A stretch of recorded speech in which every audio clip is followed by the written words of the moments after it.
ان مثل عیسیٰ عند اللہ کمثل آدم.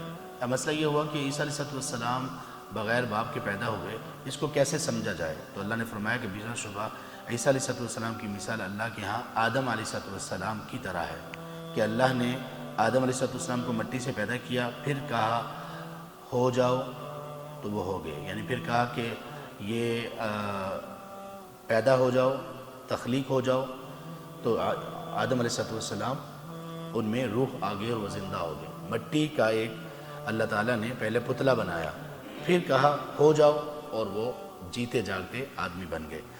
اور یہ حق ہے آپ کی طرف سے، اس طرح سے آدم علیہ السلام کو پیدا کرنا اور عیسیٰ علیہ السلام کو بغیر باپ کے پیدا کرنا یہ حق ہے. سو آپ شک کرنے والے لوگوں میں سے نہ ہو جائیں جیسے کہ یہود نے کیا.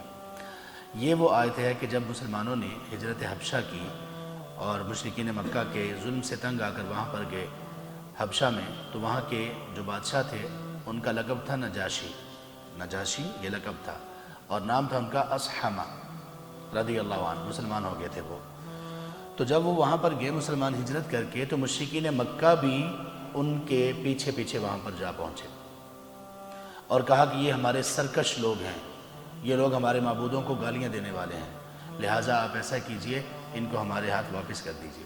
وہ بادشاہ بڑا سمجھدار تھا، انہوں نے یہ مناسب سمجھا کہ دونوں طرف کی بات سنی جائے.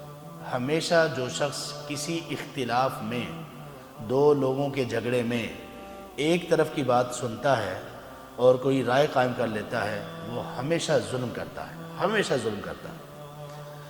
اور ایسا ہی ہوتا ہے کہ جب ایک طرف کی آپ بات کریں نا، آپ بات سنیں تو آپ کو لگے گا یہی بندہ سچا ہے. بات تب ہے جب آپ دونوں طرف کی سنیں. تو اصحمہ نے بلا لیا ان کو، مسلمانوں کو. تو وہاں پر پھر غالباً جعفر رضی اللہ عنہ نے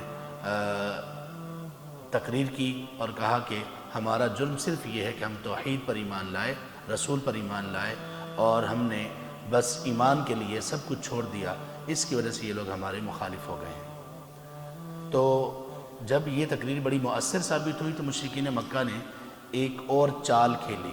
انہوں نے ایک ایسا سوال کیا کہ جس سوال کے جواب میں ممکن تھا کہ وہ بادشاہ ان کے خلاف ہو جاتا. سوال کیا تھا؟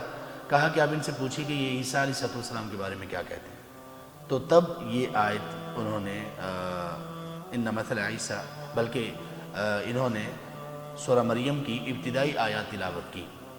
تو جب انہوں نے سورہ مریم کی ابتدائی آیات تلاوت کی تو وہ بادشاہ رونے لگ گیا. اور یہ آیت بھی جہاں تک مجھے یاد پڑتا ہے کہ یہ آیت بھی اس میں شامل تھی.